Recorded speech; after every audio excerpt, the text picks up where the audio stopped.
Bom, e o que eu preparei, né, para a palestra de hoje, com a abertura, né, tem esse título aí, né, Vamos Viajar no Tempo, né, todo mundo aí com uma vontade danada de viajar, eu pensei da gente tentar fazer uma viagem aí pelo tempo, né, a partir do início da vida, 4,1 bilhões de anos atrás, né, até os dias atuais, passando aí por algumas crises, né, que a vida como um todo enfrentou, tá bom? Qualquer coisa vocês podem me escrever, tem meu e-mail aí, eu vou deixar ele no final também. E também podem procurar informações nesses dois símbolos que tem aqui, que são os laboratórios que atualmente eu faço parte, o Laboratório de Paleontologia e Macroevolução, da UFMG, coordenado pelo professor Jonatas Bittencourt, e lá de Sergipe, o Laboratório de Pesquisas Integrativas em Biodiversidade, coordenado pelo Pablo e pelo Sidney, né, que são professores lá da Universidade Federal de Sergipe.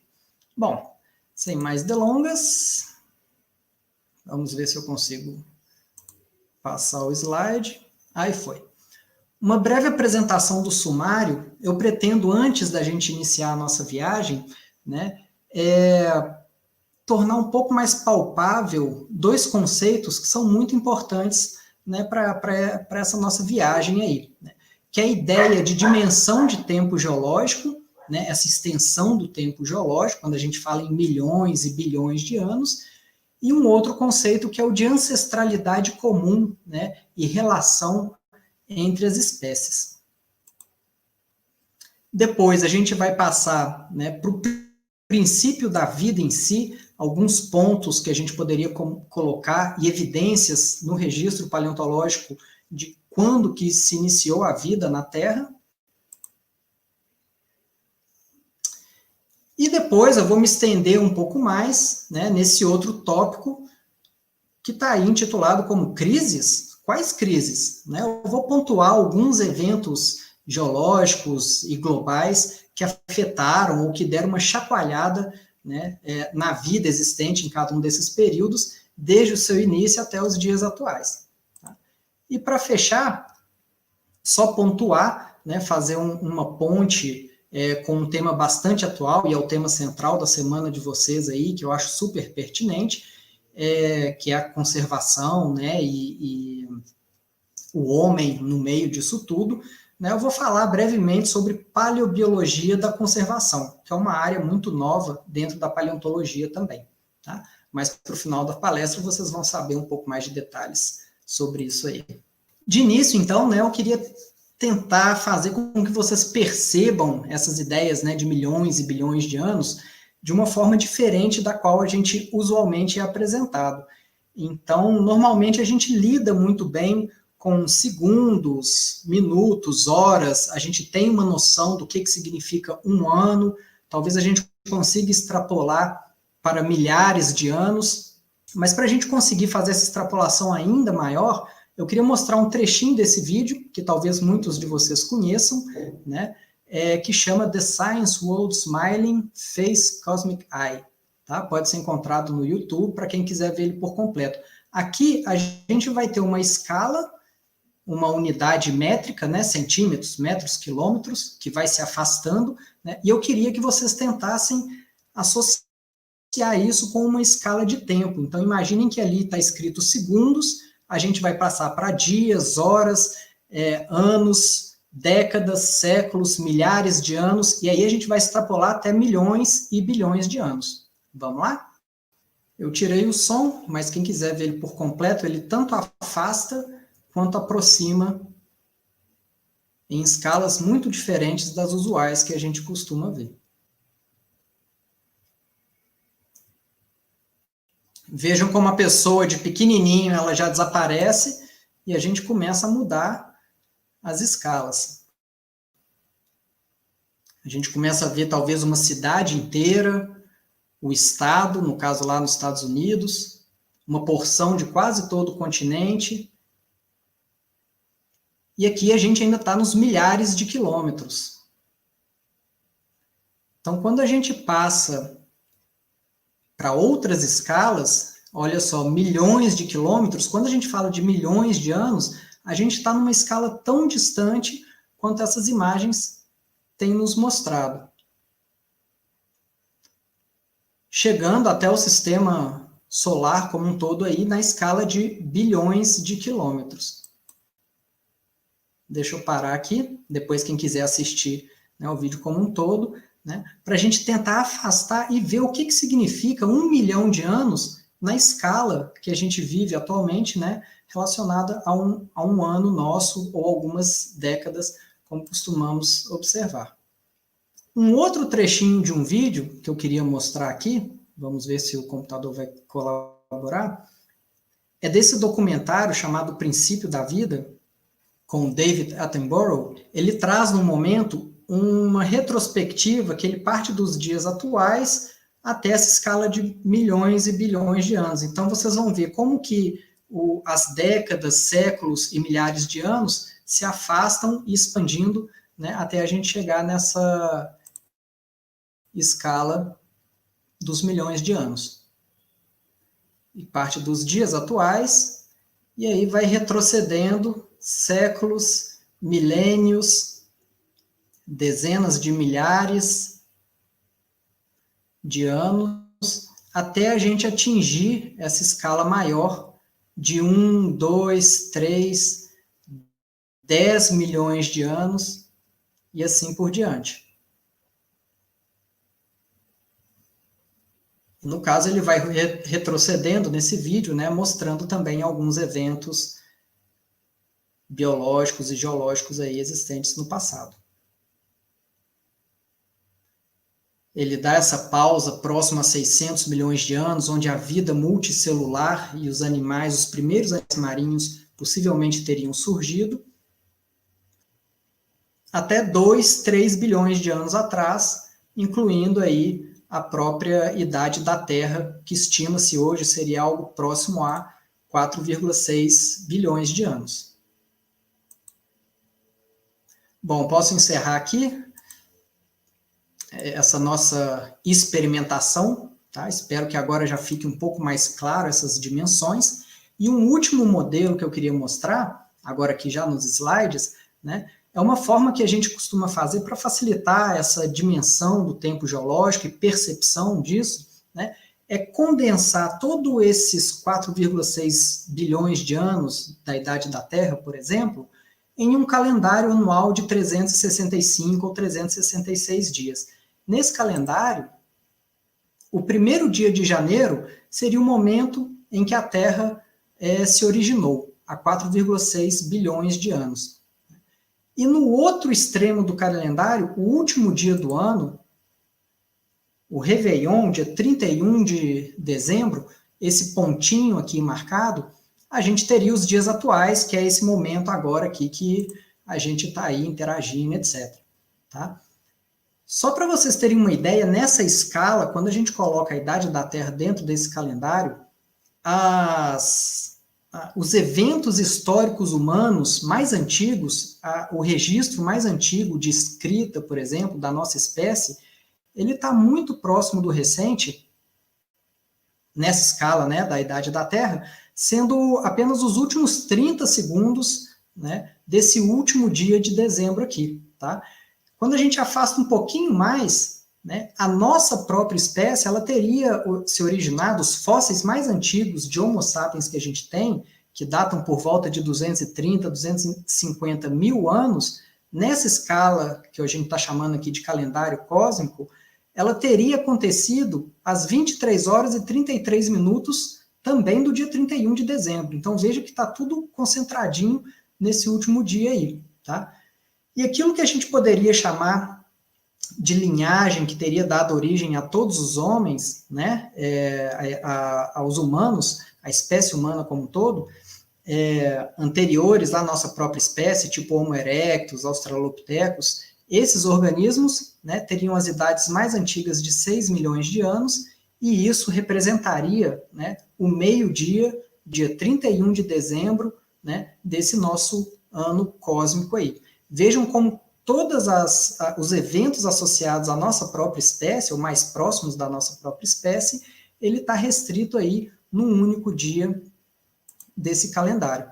E aí, só para vocês terem um pouco mais uma ideia, né, se a gente pontuasse o registro mais antigo de mamífero que se conhece hoje, através dos fósseis, ou seja, provavelmente aquele avô ancestral que deu origem, né, a qualquer mamífero atual, desde um morcego até um tamanduá ou qualquer outro, né, nessa nossa escala, esse evento teria aparecido no dia 13 de dezembro. Tá?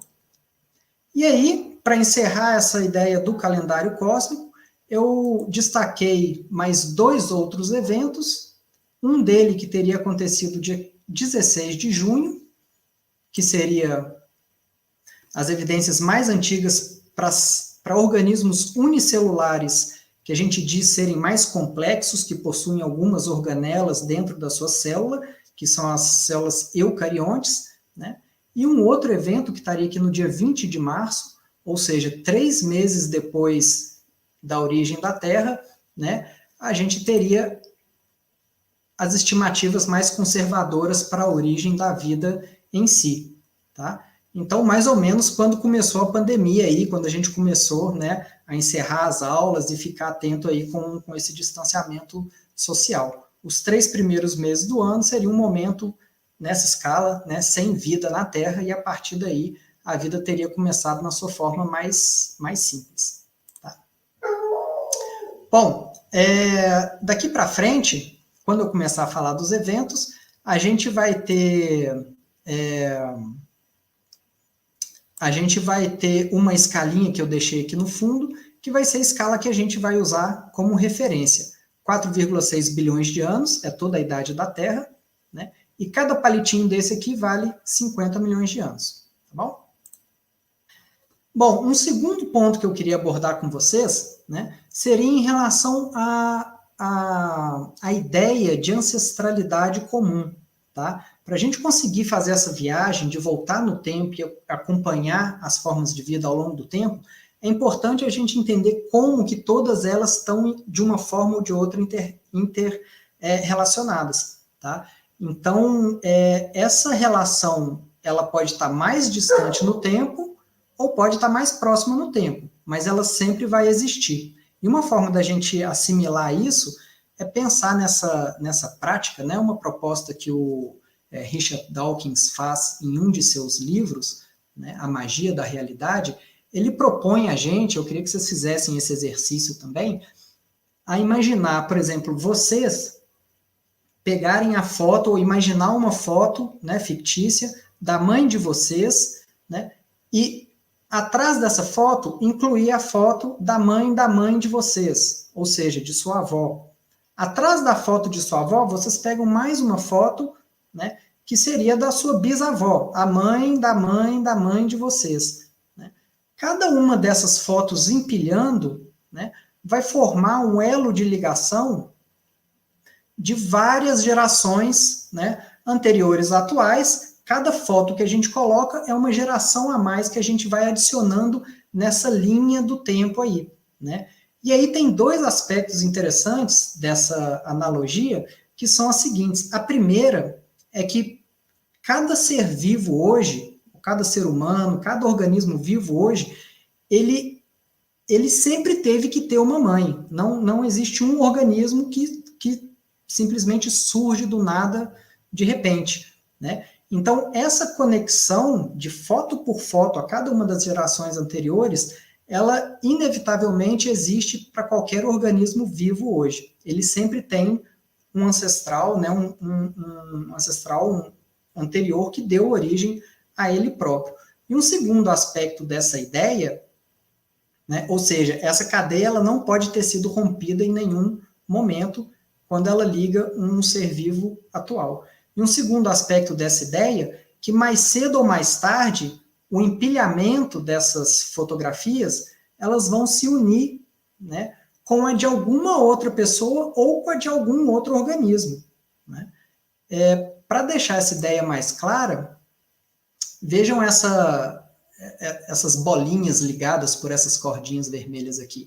Né? Se a gente imaginar que eu sou esse ponto aqui, tá? Que está acima aqui à esquerda, e eu faço esse empilhamento, eu pego a foto da minha mãe Então, a primeira geração está aqui. Eu pego a foto da mãe da minha mãe, que é minha avó, e eu posiciono ela aqui. Eu estou ligado, né, à minha avó através da minha mãe.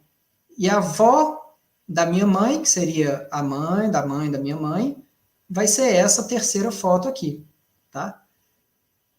Um primo meu que faz a mesma coisa, né? Olha só, um primo meu que está aqui no meio, né?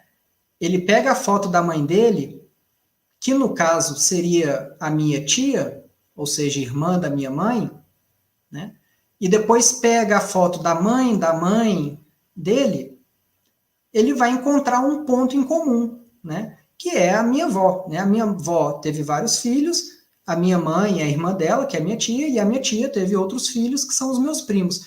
Então, mais cedo ou mais tarde, quando eu estou falando de primo, esse encontro é mais cedo, né? Quando eu falo, às vezes, de você, que está aí me assistindo, esse encontro vai acontecer de uma forma ou de outra, seja na 10ª geração, seja na 15ª geração que a gente for empilhando essas fotos, tá? E esse ponto de encontro é justamente a ideia, né, que eu queria passar de ancestralidade em comum. Então, todos nós, e nós com outras espécies, né, temos em algum ponto, né, desse tempo geológico todo, um ponto de encontro com organismos ancestrais, com espécies ou com organismos ancestrais, tá?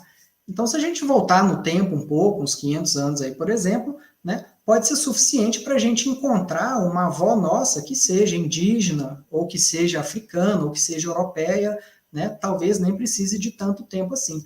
Mas quando a gente começa a extrapolar isso com aquela ideia do próprio tempo geológico em si, né, a gente pode chegar a avós muito mais antigas, né? Às vezes, com alguns milhares de gerações atrás, de fotos empilhadas, a gente chegaria, por exemplo, a uma avó ancestral que certamente vivia na África, né? E que deu origem a todas as espécies humanas, a todos os indivíduos, né, da espécie humana viventes atualmente. Isso provavelmente por volta de 250 mil anos atrás. E um pouco mais afastado no tempo, só para fazer a analogia com o calendário, a gente ainda está no dia 31 de dezembro, ali da escala do tempo geológico, né? Esses 6 milhões de anos seria por volta do meio-dia desse dia 31 de dezembro. A gente encontraria esses primeiros ancestrais que deram origem à Lucy lá na África, né, os australopitecos, Homo erectus, Homo neanderthalensis, e essas outras espécies relacionadas com a nossa própria linhagem, tá? Então, percebam que quanto mais a gente afasta no tempo, menos similares, né, esses ancestrais serão com nós mesmos, porque a gente tem agora uma distância temporal gigantesca, mas esse encadeamento de filho após filho, ele teve que se manter para a gente estar vivo, né, e escutando e falando aqui hoje em dia. Tudo bem? Bom, passando para o tópico seguinte, né, dessa fala de hoje, eu queria falar um pouquinho do princípio da vida e, feitas essas associações, agora a gente pode pegar a nossa máquina do tempo e voltar lá para quando a vida teria se originado, para a partir daí, né, voltar para os dias atuais de novo e ver algumas coisas que aconteceram ao longo desse caminho. Os fósseis mais contundentes, né, com relação à origem da vida, eles são coisas parecidas com essa imagem que eu extraí de um artigo e coloquei aqui para vocês, que são essas laminações com um padrão bem característico, produzido por comunidades de cianobactérias e outros micro-organismos, né, que vão lentamente ou que possibilitam esse empilhamento de sedimento, né, ao longo do desenvolvimento dessa comunidade. Esses organismos, eles, por incrível que pareçam, existem até os dias de hoje, e quando a gente vê esse tipo de estrutura nos dias de hoje e reconhece isso em fósseis de 2, 3, 3,5 bilhões de anos atrás, a gente, né, tem isso como evidência de que a vida já estava, né, interagindo com o meio desde períodos tão remotos quanto esse apontado aí, de 3,6 bilhões de anos atrás. Mas eu vou ousar um pouco mais, tá? E vou expandir esse limite um pouco mais para trás, usando como base um artigo de 2017, que o pessoal reconhece umas estruturas tubulares muito semelhantes a umas estruturas produzidas por bactérias que vivem em fendas oceânicas também hoje em dia, tá? E as rochas onde essas fendas fósseis aí foram encontradas, elas têm um intervalo de datação que vai de 3,8 bilhões de anos até 4,1, talvez até 4,2 bilhões de anos. Isso, apesar de ainda ser um pouco controverso, né, pode ser uma referência, né, para a origem da vida ser mais antiga do que aquilo que a gente tem hoje ainda como certo, tá? Mas provavelmente outros trabalhos vão reforçar ou refutar essa ideia. Beleza. Bom, e aqui a gente pode começar o nosso roteiro de viagem, tá? Eu separei alguns pontos aí, como vocês podem ver, né? E eles estão marcados aqui agora na nossa escala do tempo, aqui embaixo, né? A origem da vida eu marquei com essa estrelinha, e a gente vai passar por alguns desses eventos, né? Incluindo esse intenso bombardeamento tardio, né? Esse grande evento de oxigenação, como uma possível crise que aconteceu, né, num período que a vida já existia. Um terceiro momento, conhecido como Terra Bola de Neve. Um quarto momento que eu destaquei aqui como uma intensa exposição a raios gamas, vamos ver um pouquinho o que é isso, né? Excesso de produtividade de biomassa, inundação de basalto na Sibéria, esse ponto 6 aqui, impacto extraterrestre, tenho certeza que muitos de vocês vão reconhecer esse evento, e eu coloquei mais um evento aqui, né? Não vamos ficar de fora, como a nossa própria espécie e o que ela trouxe de interação, né, em relação a esses eventos que eu destaquei aqui. Mas, né, não é só de desastres que vai ser feita a nossa viagem, né, ou só desses eventos catastróficos. Eu pontuei aí também, com essas setinhas verdes, alguns eventos biológicos ou evolutivos que eu destaquei. A gente tem N outros possíveis, né? Mas só para ilustrar a própria origem da vida, que eu já coloquei aqui, né? Um tipo de célula mais complexa, que eu já mencionei anteriormente, que seriam as células eucariontes, né? Que aparecem aqui nesse ponto 2, por volta de 2,5 bilhões de anos atrás, né? A origem de animais multicelulares, marinhos, né? Um ponto que talvez até esteja associado com algum desses eventos que eu destaquei, né? Mas um ponto evolutivo interessante seria essa evolução ou origem das plantas terrestres nos continentes, na superfície ou fora da água, que vai ser uma novidade. E um último ponto, mais como curiosidade, né? A origem de dinossauros e dos mamíferos estaria aqui, né? Fazendo de novo aquela analogia do calendário, né? Eu marquei acho que foi 16 ou 13, foi 13 de dezembro, a origem dos mamíferos, né? Então a gente consegue ver na escala do calendário, o 13 de dezembro seria esse ponto aqui. Os outros meses anteriores é toda essa história, né, pela qual a Terra e a própria vida, né, e todas essas conexões que permitiram a gente estar aqui hoje, passaram. Bom, então agora eu vou falar um pouquinho de cada um daqueles eventos, tá? O primeiro deles, né, conhecido como esse intenso bombardeamento tardio, ele é tido como um período na fase da Terra em que mais meteoros se chocaram com a Terra fora de um padrão normal que se observou em outros tempos, né? Então, em alguns milhões de anos, né, vários meteoros de de grandes dimensões se chocaram tanto com a Terra quanto com a Lua. Na Lua, essas evidências ainda estão preservadas até hoje, com as crateras que às vezes a gente consegue observar até da própria Terra. Tá?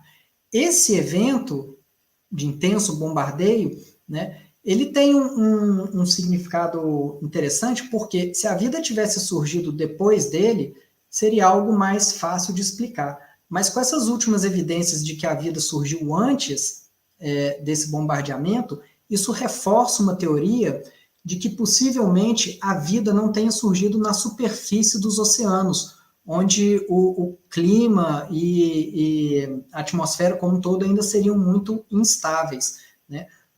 Uma possibilidade de origem da vida seria de que ela teria surgido pela primeira vez em profundidades, né?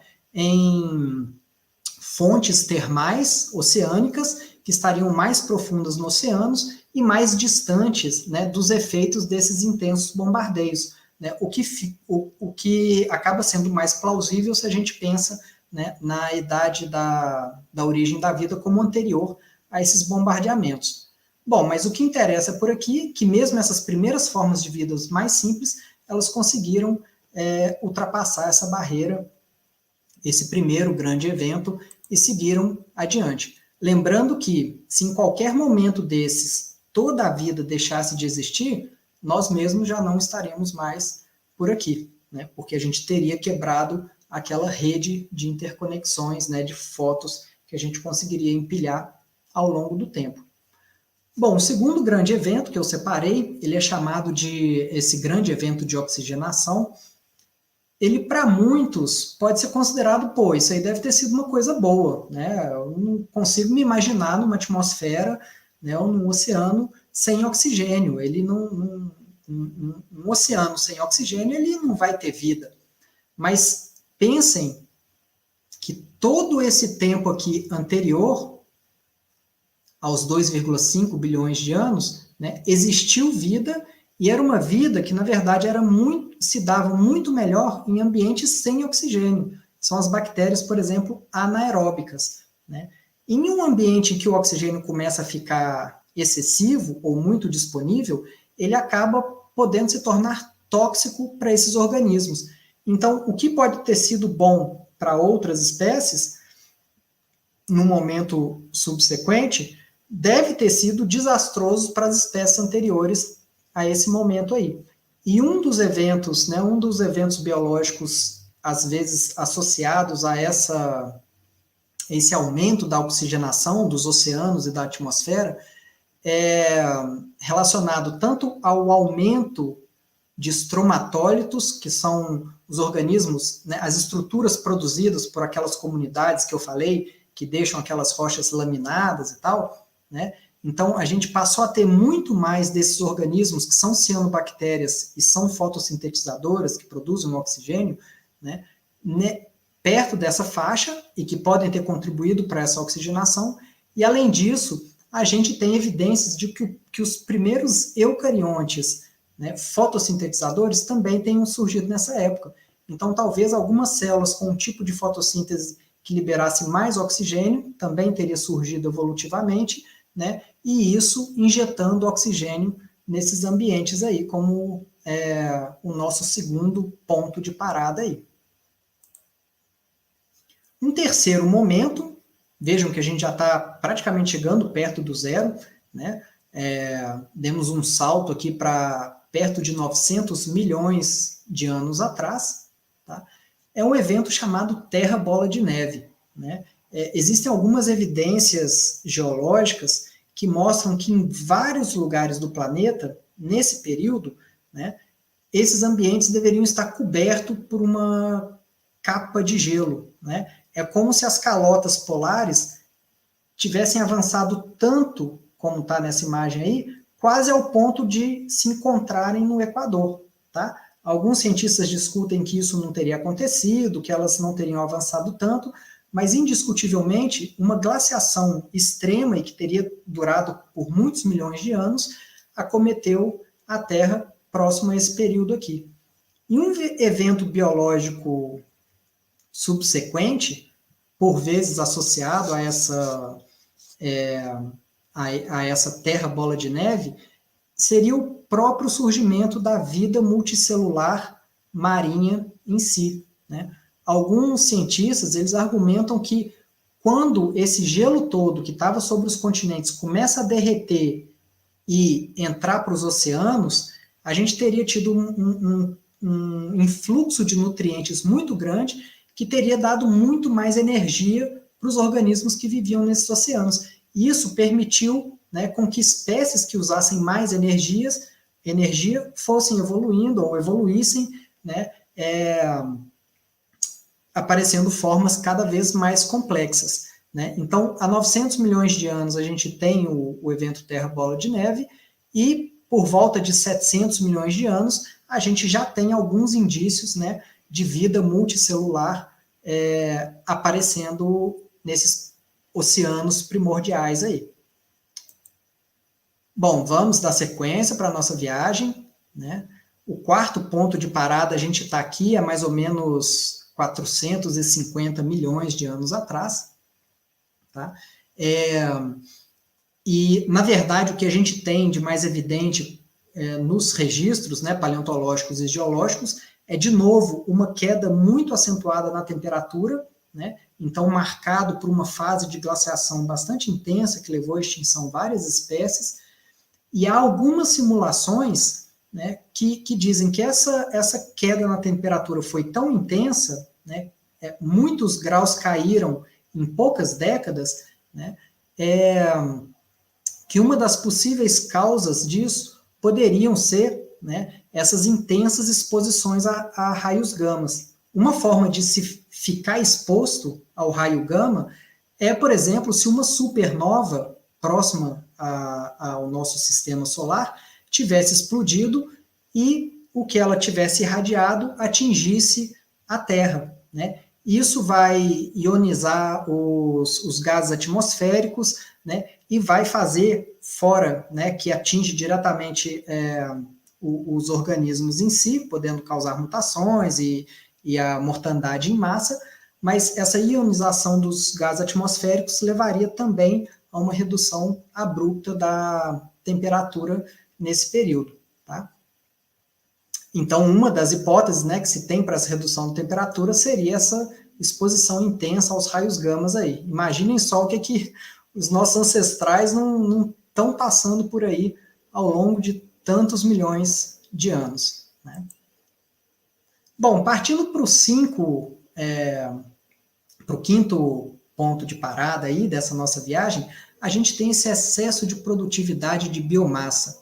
Esse é um evento interessante porque, provavelmente, assim como aquele lá atrás do evento de oxigenação, foram os próprios seres vivos que causaram esse tipo de evento. Então, você tem espécies novas ou um número maior de espécies, isso falando lá atrás no evento de oxigenação, que começam a liberar oxigênio e isso causa algo global, né? Que é esse evento de oxigenação. Quando a gente vem aqui para esse evento de produtividade da biomassa, né, a gente também tem uma novidade evolutiva, que é essa setinha verde aqui, né, que vão ser as primeiras plantas que começam a ocupar e se estabelecer fora da água. Então a gente tem as primeiras florestas sendo formadas, e isso num ambiente que era totalmente limpo, desértico, sem nenhum tipo de vida presente. Essas novas florestas vão começar a deixar cair folhas, essas folhas vão apodrecer, e essa grande quantidade de novos nutrientes, de uma forma exagerada, vai entrar nos mares, pelos rios ou nas lagoas, e vai, ao que se acredita, né, pelas hipóteses que são levantadas, levar um efeito de eutrofização, né, gigantesco em vários oceanos para aquela época. Então, muitas espécies marinhas, principalmente as que viviam na parte da plataforma, nas partes mais rasas, né, se extinguiram no final desse período, provavelmente pela falta de oxigênio causada pela eutrofização, né, decorrente desse excesso de matéria orgânica que chega pela primeira vez nos oceanos. Então, reparem que a gente tem uma novidade evolutiva que leva a um certo desequilíbrio, né? Depois de um tempo isso se estabiliza, né? A vida volta, né, a se recompor, né? Restabelecendo novamente esse equilíbrio aí, né? Então, sempre que a gente tem um grande desequilíbrio, né, a vida como um todo, nas suas mais diversas formas, acaba sendo afetada, né? Um dos eventos talvez mais impactantes, pelo menos em relação à vida multicelular, né, desde a sua origem, é esse aí chamado a inundação de basalto da Sibéria, tá? Que ocorreu lá na Sibéria. Esse seria um evento que certamente desencadeou vários outros, mas que teria levado à extinção uma quantidade enorme da vida, e isso a gente consegue quantificar, de certa forma, analisando os fósseis anteriores a esse evento e aqueles fósseis que aparecem logo depois desse evento, né? Esse evento, imaginem como se fosse a crosta terrestre ou a terra ferida, com várias rachaduras e cicatrizes pelas quais a lava, né, vai sendo liberada ao longo de séculos ou de milhares de anos, né? Então, imaginem a quantidade de lava que sai, né, dessas imensas rachaduras. Olhem só esse mapa que mostra a extensão da área que foi coberta por lava, que a gente tem hoje lá na região da Rússia. Quantidade de gás de efeito estufa que esse evento deve ter liberado, né? Então, as estimativas calculam que um aumento drástico na temperatura deve ter novamente feito um desequilíbrio tão grande, né, da biodiversidade como um todo, e que chega, né, a estimativas de, por exemplo, invertebrados marinhos dessa época teriam sido praticamente todos eles dizimados, né? Há estimativas de que até 90% desses invertebrados teriam deixado de existir, né, por conta ou por consequência desse evento aí das inundações de basalto lá na Sibéria. Olha só como é que a gente está concentrando coisa aqui. Não é porque tiveram mais eventos perto do recente, é porque quanto mais perto do recente a gente consegue chegar, a gente tem mais informação geológica e paleontológica para descrever isso aí. Bom, o sétimo evento, já aproximando aqui para o finalzinho, né, em relação ao impacto extraterrestre. Vejam que ele está bem perto aqui do recente, cada palitinho é 50 milhões de anos, então a gente está mais ou menos 65 milhões de anos, e eu acho que vocês já devem ter imaginado o que esse evento causou, né? Ele levou à extinção algumas das formas de vida, algumas não, várias das formas de vida mais fascinantes que a gente já teve pela Terra, que são várias espécies de dinossauros, os pterossauros, né, aqueles répteis marinhos, né, outros dinossauros que se extinguiram no final desse período por conta das consequências que um impacto de tal magnitude teria causado, né? Mas lembrem que nem todos morreram, porque senão a gente não estaria aqui hoje vivos, né? Então, alguns, inclusive descendentes dos dinossauros, as aves, né, elas estão vivas até hoje. Vários outros grupos tiveram, inclusive, a oportunidade de se diversificar após esse grande evento catastrófico aí. Bom, aproximando aqui do final da nossa viagem, né, a gente chega no ponto que eu marquei como a nossa própria espécie, o Homo sapiens, né, talvez a única em toda a história do planeta que tenha sido sozinha a desencadeadora, né, de um grande evento global, tá? Mas certamente ela também vai ser a única que tem conhecimento e potencial suficiente para tentar reverter esse processo, né? Que é certamente o que muitos de vocês, né, o pessoal da biologia e os alunos, né, que estão seguindo esse caminho, né, tem aí também como propósito ou, né, possibilidades de estudos, uma forma de reverter todo esse processo aí.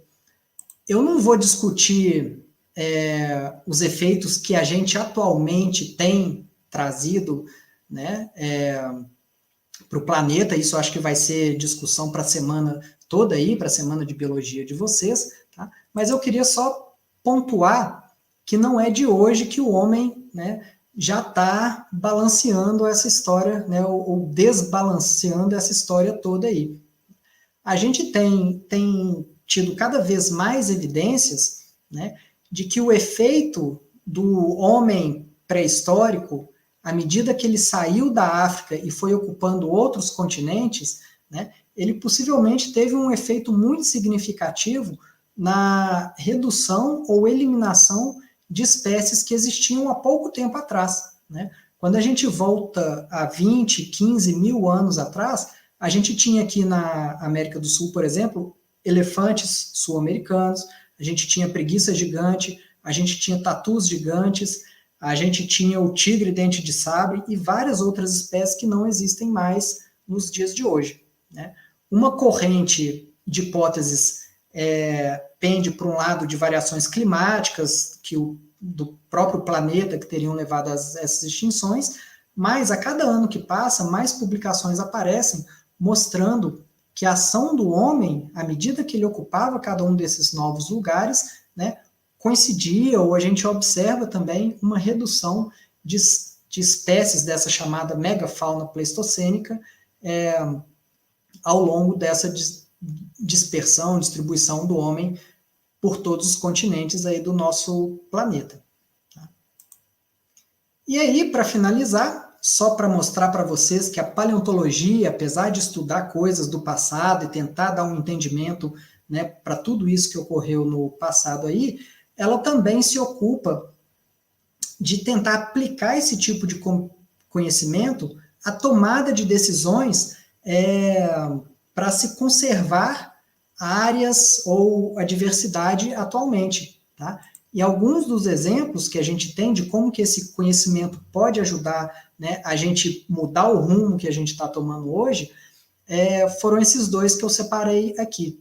Um deles, dentro da paleobiologia da conservação, a gente pode estudar coisas mais recentes, né, que seriam essas reconstruções para um passado recente, ou então a gente pode observar padrões que aconteceram lá atrás no tempo e que a gente pode ir avisando, se você não mudar, isso aqui é o que vai acontecer, porque a gente já viu isso acontecendo lá no passado através do registro paleontológico. Tá? No primeiro exemplo, a gente tem evidências de pólens de até 3 mil anos atrás, que a borda da floresta amazônica, ela se estendia muito mais ao sul do que ela se estende hoje, e que ao longo dos anos, né, essa borda ela estava em expansão. Então, ao longo dos últimos 3 mil anos, se observava que a floresta amazônica ela estava crescendo em direção ao sul, né? E hoje a gente vê que alguma coisa desequilibrou fora da tendência natural, que ela está, na verdade, né, retraindo a sua borda com o cerrado, né, naquela região ao sul, sudeste, né, isso certamente algum efeito fora da tendência natural que estava acontecendo, que se observou através desses pólens nos últimos 3 mil anos. Tá?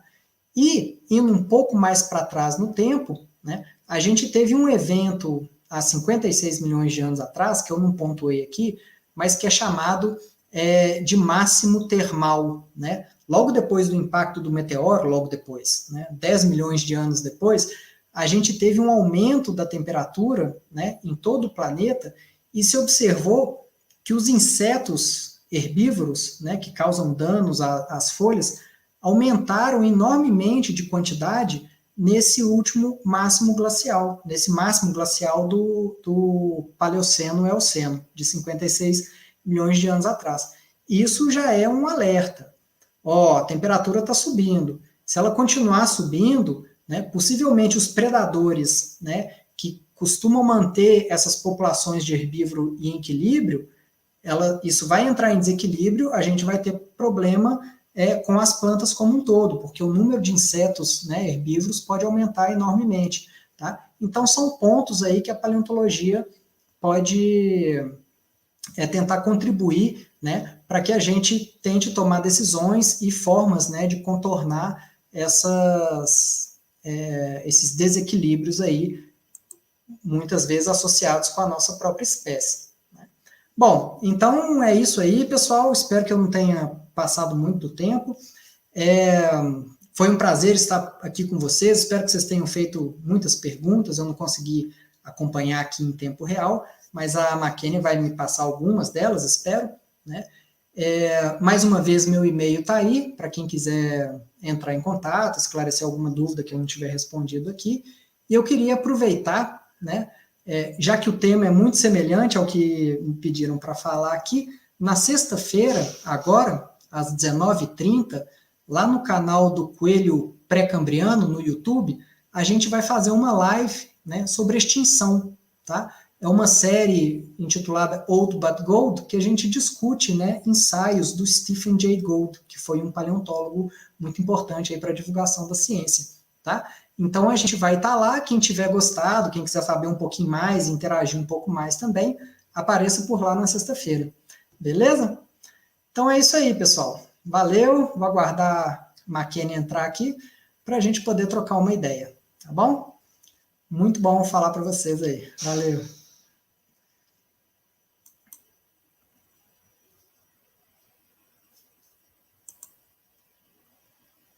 Acho que eu tirei a compartilhação. Ah, pronto.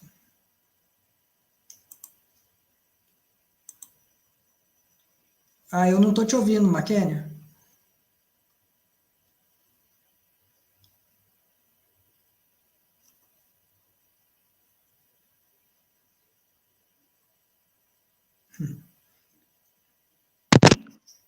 Ah, agora foi. É que tem que esperar o povo do suporte liberar a gente, né? Ah.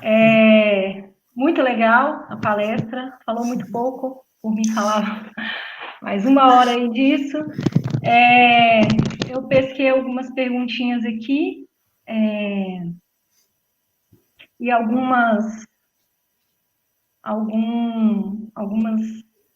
amigos seus mandando muito oi, tal, sua irmã.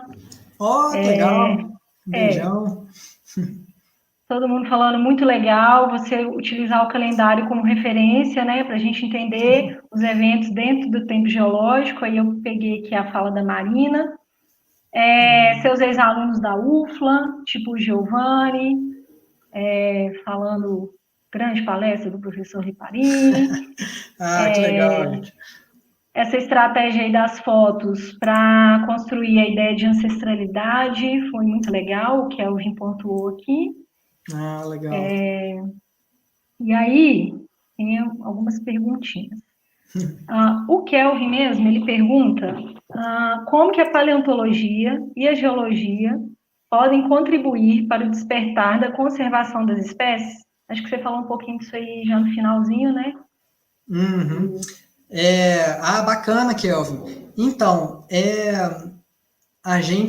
eu só pincelei mesmo, mas seria exatamente essa nova área. Na verdade, eu acho que de 2000, não sei se 4, 2007, ela não é tão nova, mas tem poucos paleontólogos ainda, de fato, atuantes nisso que a gente chama de paleobiologia da conservação. O exemplo mais direto é a gente pegar momentos do passado que quando a gente tem um refinamento, né, de idade mais bem resolvido, e a gente consegue ver o que cada alteração climática gerou na diversidade, a gente consegue trazer isso para o presente, né? Então, se num passado, em talvez alguns milênios, né, a temperatura aumentou 10 graus, que é tipo uma média, né, anual gigantesca, e isso causou uma extinção de X% da diversidade, a gente pode trazer isso para cá. Tem uma participante aqui, peraí. A gente pode trazer isso para os dias de hoje e fazer estimativas. Se a temperatura continuar subindo 2 graus, 3, 5, né, fazer uma previsão pelo menos, né, um alerta de que isso não pode continuar. Tá? E uma outra contribuição que eu acho que pode ter, que é um pouco diferente dessa, é quando você vê pelos fósseis que uma região apresentava determinadas espécies que hoje não existem mais lá, né? Então, tem um exemplo do côndor americano, que não existia na costa da Califórnia, mas hoje não existia há pouco tempo, né? Mas os fósseis indicavam que esse animal existia por lá. E ele tem um serviço ecológico ali, né? Ele ajuda na ciclagem dos nutrientes de animais que morrem, né, e são trazidos para a beira da praia, etc. E aí se fez uma reintrodução desse côndor com base na informação paleontológica de que esse animal já existia ali. E essa reintrodução tem sido um sucesso, ela tem restabelecido essas cadeias tróficas e tal, então é uma forma bem direta, assim, aplicada de como a paleontologia pode auxiliar, né, nesse tipo de conservação ou recuperação de áreas. Seria isso. Nossa, fantástico isso, né? O Iago, ele pediu para você falar mais um pouquinho sobre a explosão cambriana. Porque, assim, pontuar como que eram os oceanos antes e depois dessa explosão. Você falou um pouco, né? Mas eu acho que ele pediu para dar uma ênfase. Certo. Beleza, Iago. Tá. Eu nem marquei ela ali naquela linha do tempo, né?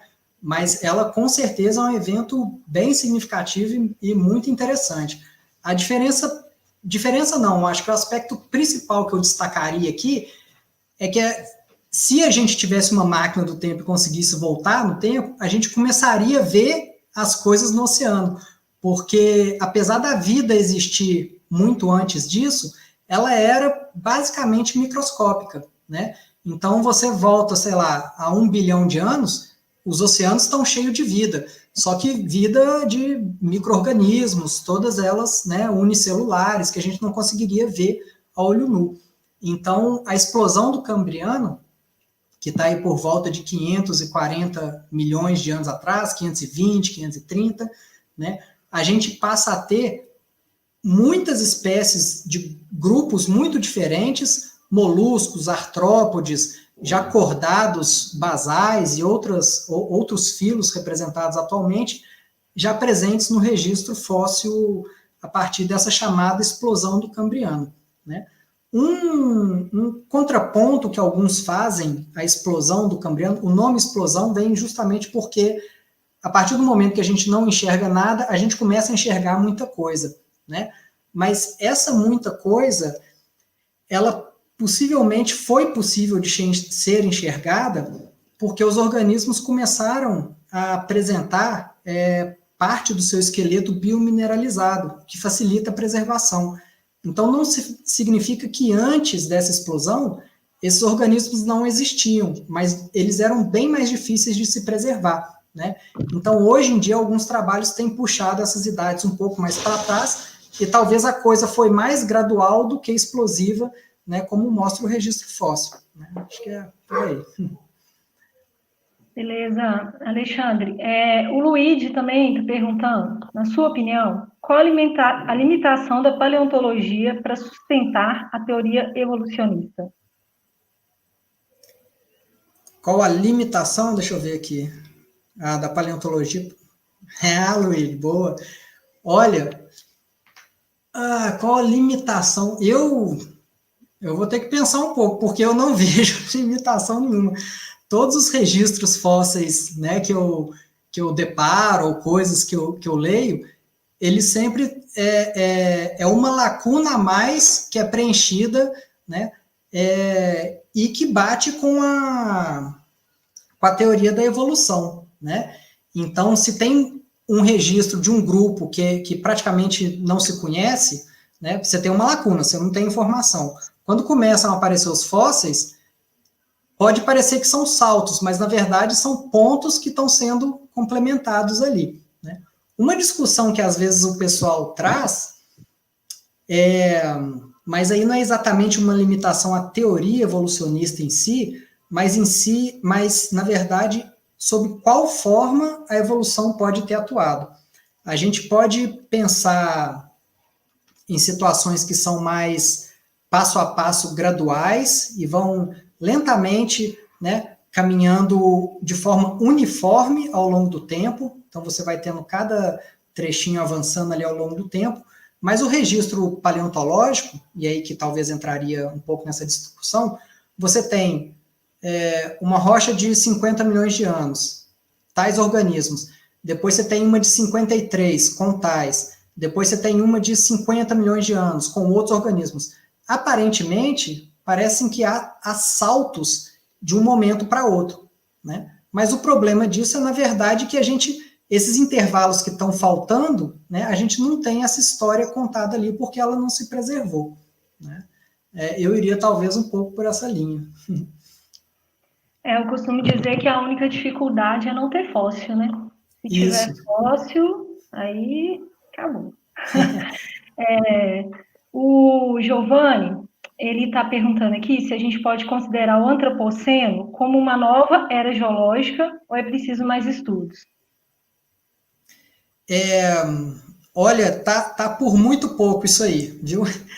Oficialmente, hoje, se você for pegar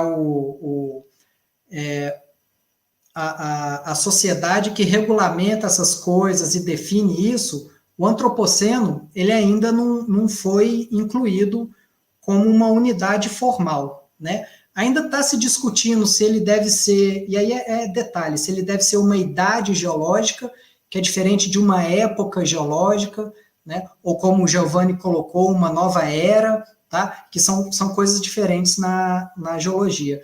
Mas mais cedo ou mais tarde ele vai entrar. O que eles estão discutindo é exatamente onde, né? Se você tem o quaternário e o antropoceno vai ser uma coisa diferente, logo depois do quaternário, ou se o antropoceno vai entrar dentro do quaternário, como uma subdivisão, tá?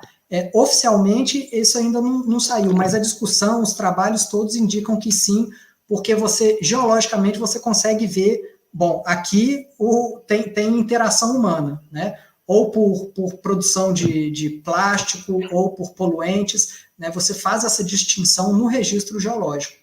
Tá? Então, mais cedo ou mais tarde, isso vai aparecer sim. Beleza. A Juliana comentou que, mesmo com essa peculiaridade da preservação, há evidências complementares e tudo mais. O pessoal está bem participativo aqui. Legal, isso. Você tem a genética que aí vai complementando os dados paleontológicos. Que legal. Exato. E no mais, só ver se eu perdi alguma pergunta, acho que não, mas no mais é enaltecendo a palestra do professor mesmo. Gente, fico Muito, muito feliz. depois dá para você ler tudo certinho aí. Peraí. Eu pulei uma aqui do Kelvin também, sobre a importância da paleontologia no contexto de negacionismo da ciência. Acho que essa aí está bem atual, né? Não dá para pular.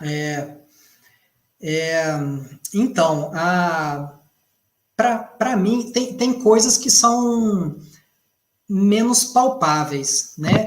Então, você às vezes vai falar de genética, DNA, pares de base e tal, isso às vezes fica meio abstrato demais, e aí às vezes o negacionismo vem em cima disso. A pessoa não entende direito e vai, né, jogando ideias contrárias em relação a isso.